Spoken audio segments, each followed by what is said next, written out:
County and some of the surrounding communities.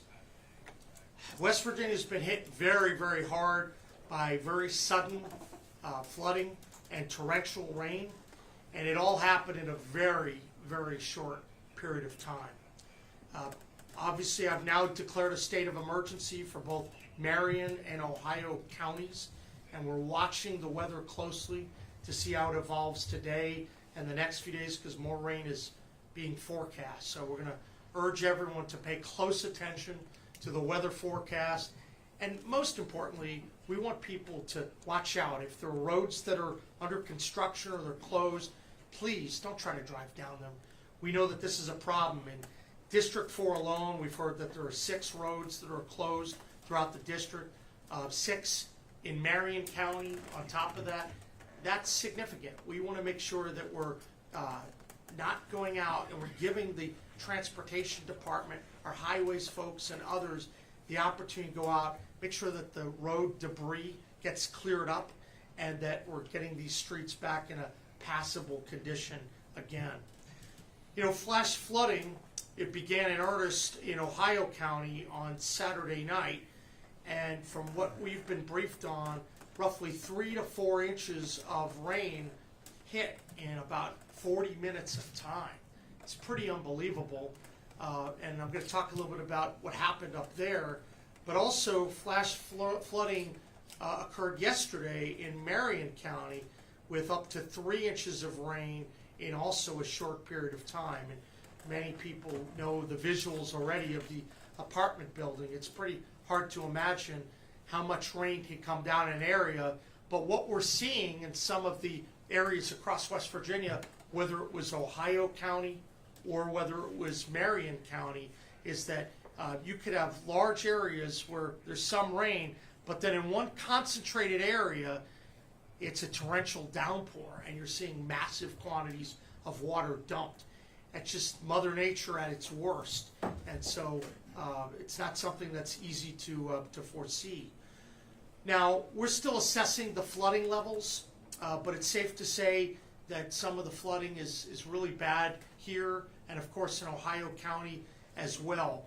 I just had the opportunity to get briefed here in Marion County by Chris McIntyre, who's going to also say a few words here, and I'm fortunate to be joined by some of our team. Of course, we've activated the National Guard, and I have General Jim Seward here, and I have my Secretary of Homeland Security, Doug Buffington, as well.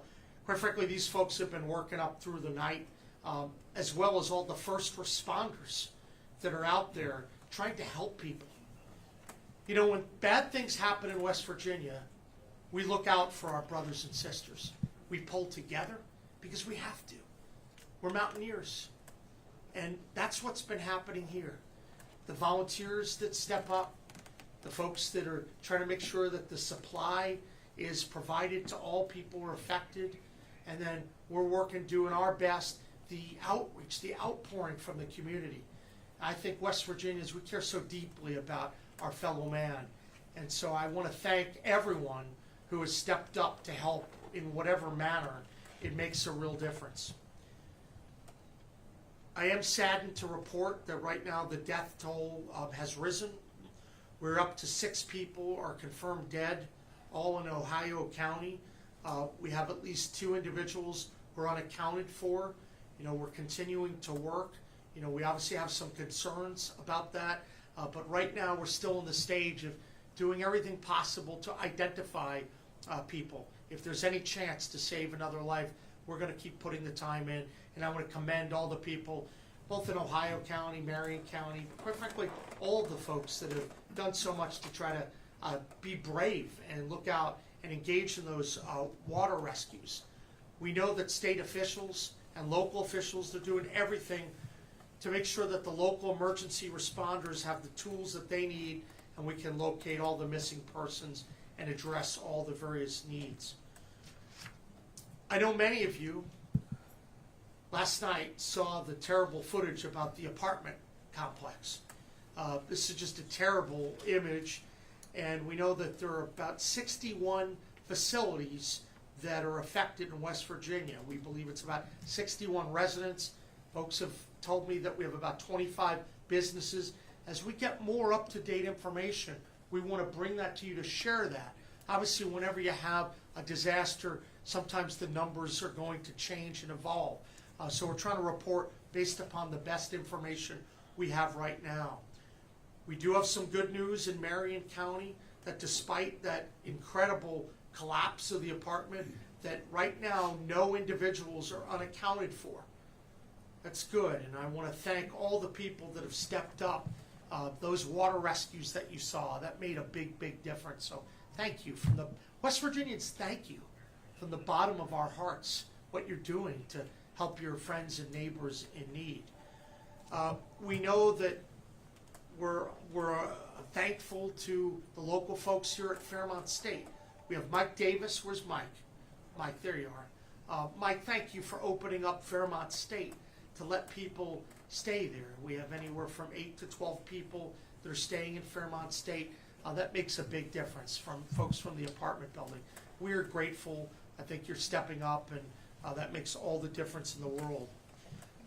We know that there are not many people affected with power outages here in Marion County right now, from what we've been briefed, but we still have over 1,000 people without power in Ohio County, and so we're watching that closely.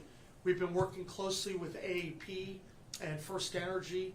We do know that a lot of the linemen that are out there, they're working around the clock. These guys are brave. They go into tough situations. They work, they help out, they stand for their fellow West Virginians. Well, they're working to try to get those numbers down. We have offered our assistance for any of the communities that need help, and just to make sure that we're going in and we're clearing the debris, we're clearing the roads, because usually you have to do that. There's a cycle to these disasters. Sometimes you have people after the immediacy of the moment where the water is really high, the focus is on identifying the individuals. As the water's receding, you have a lot of these search and rescues, but then you have to follow up with debris clearing, and that takes a bit of time. That allows the linemen to go in. That process has been underway, and we're going to keep working hard to help as many people with all of these areas. We are told that there are no more water outages in Ohio County. That's good news, and I'm pleased to report that. But we're going to keep working, coordinating with our emergency management teams to ensure that any need for water pallets, supplies, or generators are met. On the transportation side, we know that there are over 30 routes that have been affected in Ohio and Marion counties. We're going to make those road names available to you. I won't read all of them off, but that's available to all you. We also, once again, urge everyone, if you live by one of those roads, please don't go out and just look around and drive. Make sure that you have the clearance from the local officials so that you're not driving through an area where there may be a slip in the road and you may have real problems. We want to avoid that. We know that our transportation department is still working to clear the debris, to restore the roadways, also to work with the local landfills to make sure that we're addressing all the issues and making sure first responders have the support that they need. We've been talking with FEMA. We know that FEMA's on the ground here in West Virginia. We were in close communication with FEMA all day yesterday. They've been notified. They're working closely with our office so that to the extent possible, we want to receive every bit of assistance from FEMA that our citizens would deserve. And so I'm going to keep fighting for West Virginia, and I want to do everything I can to try to help people, whether it's the folks of Marion County, Ohio County, or all people that are affected. You know, I'm not going to predict what's going to happen in terms of some of the surveys. A lot depends upon the information that's provided to FEMA through these damage assessments.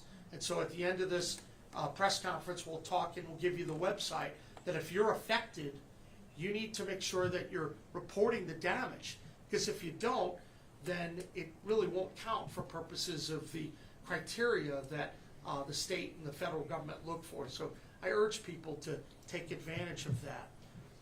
The DEP, we're announcing that we've waived the tonnage limitation and the disposal fees for the landfills. So that's certainly really important. And we're doing a lot of work to authorize temporary debris staging areas. I know a lot of that being done in Ohio County, and we've talked to the emergency management people about doing that in Marion County as well. In terms of water rescues, we know that our DNR was involved in approximately 20 water rescues. We've been informed that in Marion County, there are approximately 20 water rescues as well. Once again, thank you so much to all the volunteers and to all the people, the DNR and the law enforcement and the first responders that did so many amazing things. When I think of the hardworking West Virginians we have some of the bravest people in the country, and they'll do anything to help their fellow man. And you see that during times like this. State police, local police are still walking through some of the affected areas. We want to make sure we're looking for any missing individuals. If anyone in the public has reports about that, please let us know. We want to make sure that we're contacting the loved ones. Notably, we have not announced the names of the individuals who are deceased. It's so important to make sure that the families know about that first. But as soon as that happens, we're going to be in a position to release the names to you. In terms of the National Guard, they've obviously been fully mobilized, and I'm pleased that we have some of our Guard members with us today.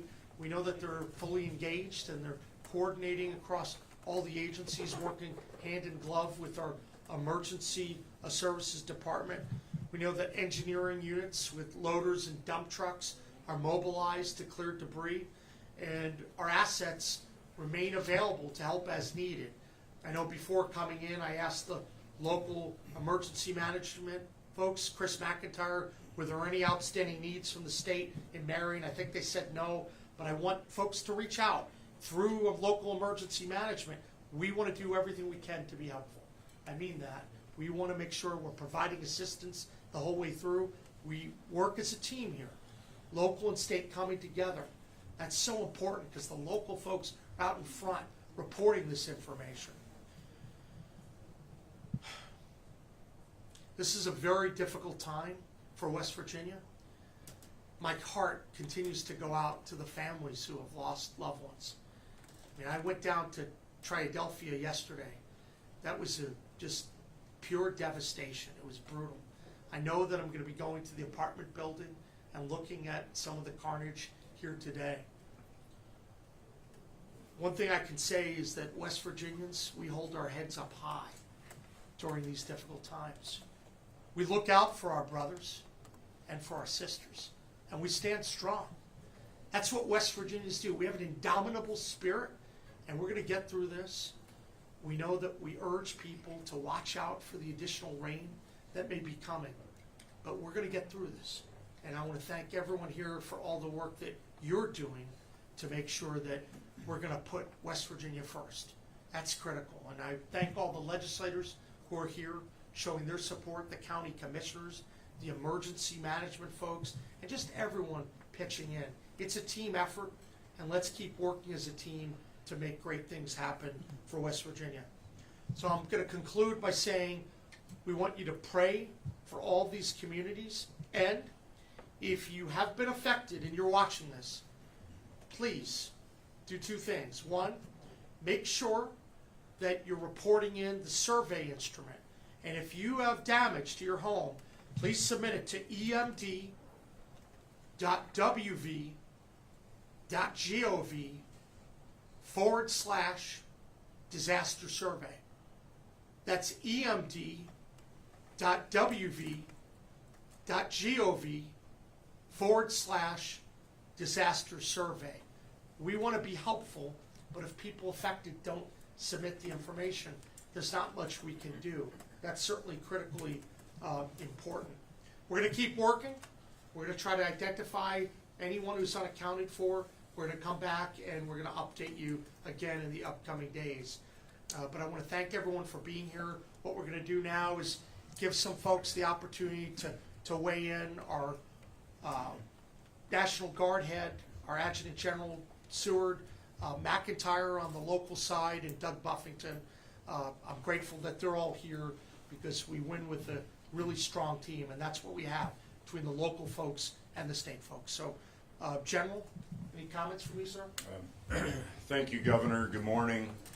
National Guard is here in Marion County. In fact, it's exciting when we have troops and units here in the county that can respond from their homes, and that's what you have. We've got assessment teams on the ground. We call them LNOs as well, liaisons to the county officials. They will make sure that we understand what the need is, as well as working with Mr. McIntyre to make sure that we get the right kind of units here, the right kind of equipment. If you have extra debris removal or pickup from homes, we'll be working on that. And I just thank the first responders that are here and those in the community, because that's really where the work happens, in that first 24 hours when you're saving lives. And it sounds like there was a tremendous amount of that done here yesterday. And as you know, that makes all the difference in these incidents. So thank you so much, and we'll be here if anybody has any questions. And I'll have a representative here working with the county. If you have any questions for the National Guard, please reach out to them, and we'll do whatever we can for as long as it takes. Thank you.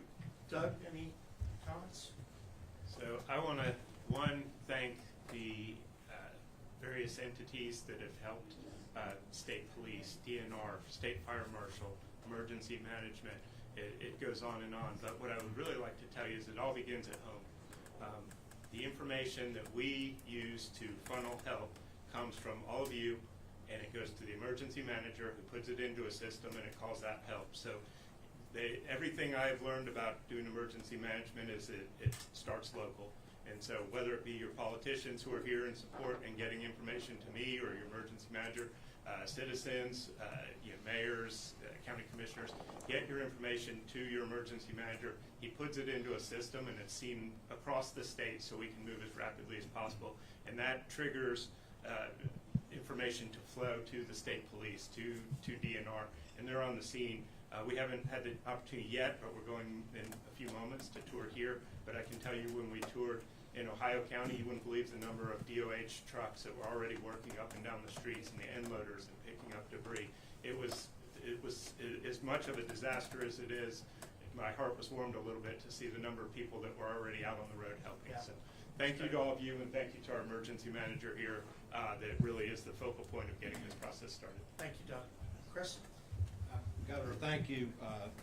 The immediate response by your office is absolutely amazing, and we really appreciate that. Our first responders did a wonderful job yesterday. Our dispatch center did a wonderful job. We got a really good group of people in Marion County, Mon County, Harrison County, that pitched in to help us with this situation. Can't say enough about that. You can check out our Facebook page. We have the link up for the survey. It's on the City of Fairmont's page also. Please get those surveys in. And bear with us in Highways. Highways is trying to get we're working with the power company to get the lines clear off the roads so they can get the slips cleared up. So it's, like the governor said, it's a process that we have to work through with it, but we're working through that. Please get your numbers into us, your information through that survey with it. If you don't have the ability to access a computer, you can call us at 304-366-0196 is our non-emergency number, and you can call that, and we'll have somebody take your information. Our Emergency Operations Center will be up and running here with Red Cross, National Guard, and our staff here for the next several days until we don't have that need anymore. But if you have any needs whatsoever, please call us or get with us, and please do the survey. And again, thank you so much. I'm sorry. Thank you. Well, thank you very much, Chris. I also want to commend our federal representatives, and we've been in touch with many of them. I know Chuck Flannery is here. I'm not sure of some of the others, but I know that a number of folks have been communicating closely with our office, and that's great, because whatever your differences may be, we have to all come together during times like this. We have to make sure we're rallying around for Team West Virginia, and that's certainly what we'll be doing in the upcoming days, weeks, and months ahead. So before we go out and do the tour, I want to open it up to the media. If you have any questions, feel free to fire away. Governor, I realize we're in an emergency situation here, and you're still dealing with the aspects of that. But if you go back 35 years ago, Shady Side on the other side of the Ohio River there, more than 20 people killed, similar circumstances under flash flooding. Is there anything we can do to stop some of this other than live with our terrain? Yeah. Look, it's a great question, and I ask those questions every time I go and inspect some of the damage. You know, if you go, for instance, in Ohio County, some of the areas that were affected, they weren't considered kind of the most vulnerable to floods. And so to go and see that, how it absolutely devastated Triadelphia and some of the neighboring communities, and in some of those areas, it was really more unforeseen. So what you want to do in a situation like this is you want to first do all the damage assessments from this and then do a retrospective review to look at all the different things and see where proper decision-making, prevention can make a big difference. In some cases, certainly it can. Right now, the state is in the middle. We've committed a lot of resources for a Milton flood wall as an example, right? Because it's deemed that that's been very positive. There are other efforts underway when you're doing studies looking at potential flooding areas. But then in some situations, it's just you're dealing with Mother Nature, and when you look at what happened over the last couple of days, you had this nasty weather, and it came together, and that it just hit particular areas with 4 inches of rain in 40 minutes. I mean, the people were describing to me what happened is that there was no place for it to go because of the nature of our terrain. So my guess is that there's always going to be more that you can do. Of course, there's more you can do for prevention, but then some of it just deals with the nature of the topography that we have here in West Virginia. But regardless, we have to step up and we have to help our people. That makes a big, big difference. And I know there'll be additional discussions with the legislature and others about the importance of flood prevention. I'm a believer in that, and I want to make sure we're learning from the past. I think that's important. Next question. Okay, what is the plan going to be to get things back on track here in Marion County after this flooding? Yeah, a couple things. I'm not going to speak to all the issues of Marion County, but I will say from a state perspective, here's what's going to happen. So the first phases deal with search and rescue and trying to make sure you're identifying people. So it's always, in Marion County, it was reassuring that there aren't any people currently unaccounted for. That's always the first priority. That's still going on, quite frankly, in Ohio County. We have a couple people unaccounted for. Then what will happen is you have to make sure that you're clearing the roads. So you clear the debris, and then you're fixing the roads. That allows the linemen to go out, the power to get restored. You want to make sure that people have access to water, to the right type of supplies. And I would also take this moment to say it's never too early to have volunteers coming.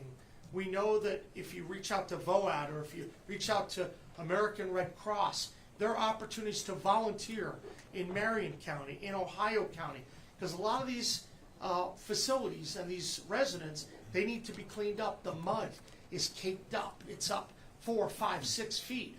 We need to make sure that that is going to get addressed. And that's always going to be a combination of local citizens coming together with these incredible volunteers and these first responders, the state and the Guard, all coming in and doing the kind of things that's helping these communities clear up. So, you know, there's a sequence and a pattern to this, and what we want to do is kind of get through each stage successfully to minimize the loss of life, but then ultimately to make sure that we're addressing the basic needs of the citizens. Then, as you do your damage assessment, that allows all of us to know what happened and then how we can actually rebuild for the future, because that's critical. But we're still at that stage where we're doing some of the on-the-ground work, and then we get to the damage assessment review and then determine the broader, longer-term steps that need to be taken for the state. And, you know, I defer to other folks in Marion County if you have any other items to add. Ma'am? Do we know yet why the Fairmont apartment building collapsed? You know, I'm not going to answer all that directly, other than I know that there was a lot of water in the building, and then there was water coming from a lot of different places. So there's been a lot of speculation about that. So I don't have anything conclusory for it. But we think that the volume of water up on the roof and the volume of water within the facility combined for a pretty devastating cocktail, and that's why you saw what happened. So as we learn more and as people do the inspections in the upcoming days, they can give you a more final answer. But certainly the volume of water, how it came in, made a huge difference.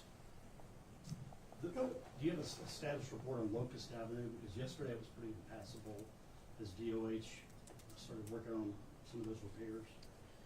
Any thoughts or comments on that? I have a DOH. Yes, sir. Right now, the Department of Highways is focusing on areas like US 19 and areas shut down. Immediately after we get these roads open back up, we'll be sending our forces over to Locust Avenue, getting it cleaned up. But debris removal will be secondary to getting the roads opened up. Getting the roads opened up and getting everybody access is the primary goal of what we're working on right now. Yeah. Any other questions from the media? Governor, whenever there's a disaster like this, a lot of folks want to help, a lot of people want to donate funds. But there's always scrupulous people out there Absolutely. who don't, who want to take people's money. How can we be sure, or how can, you may not have an answer for this, but when we donate, how do we know it's going to the right people? Look, it's a great question, and I can, relying on my experience from my past job, where we'd have to go after people that would try to rip folks off.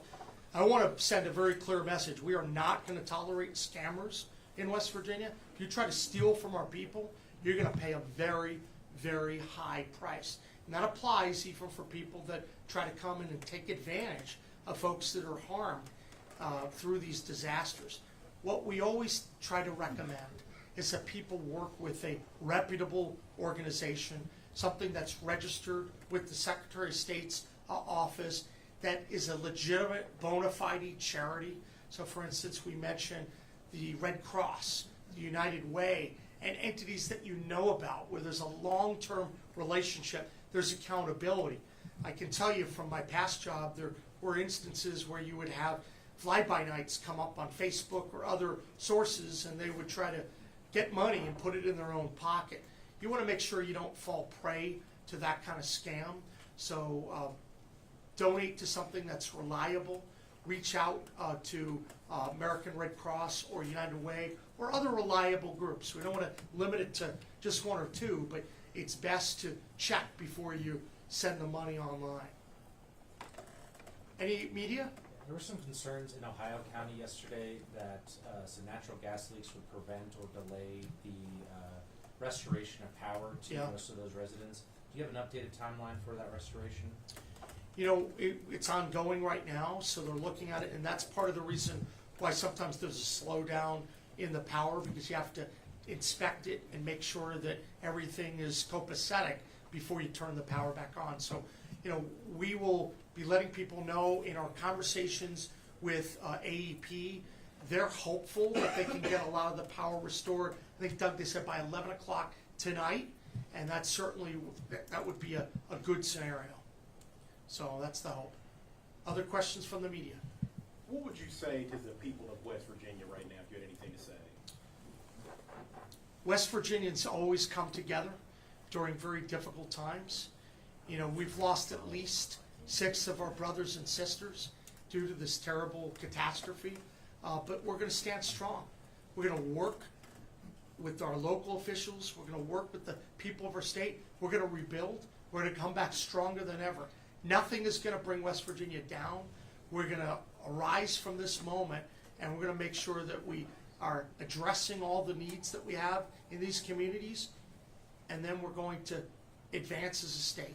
Our citizens have an indomitable spirit, and I'm excited to see how many people have stepped up and been so generous and worked so hard over the last 36 hours. So I want to thank everyone for coming here today.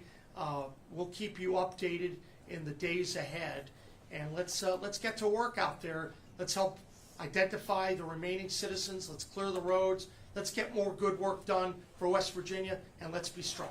Thank you.